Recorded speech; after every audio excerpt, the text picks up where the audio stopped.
ይሄ መዝሙር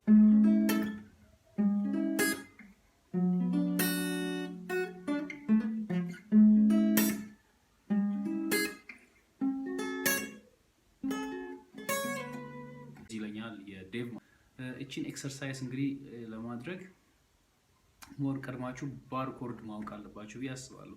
በጣም ቀላል ነው ለመጫወት። እንዳጋጣሚ ሆኖ ላሳያችሁ። ለምሳሌ ይሄኛውን ባርኮርድ ይዛላችሁ። ይሄ ባርኮርድ ልክ በሻርፕ ኤ ሜጀር ላይ ማለት ነው። ከዛ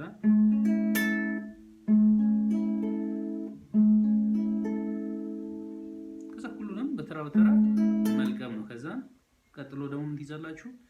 የኤ ሜጀር ሻርፕ ሩት ኮርድ ላይ ሆናችሁ ሶስተኛው ማይነር ማለት ሰርድ ማይነሩን ትይዛላችሁ። ከዛ ወደፊት ሰከንድ ከዛ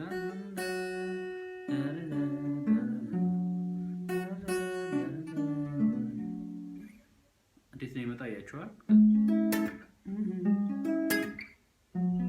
ከዛች ጋር መጣችሁ። ከዛ ሁለተኛው ላይ እንዲህ ትመጡና እዚህ ጋር መጣችሁ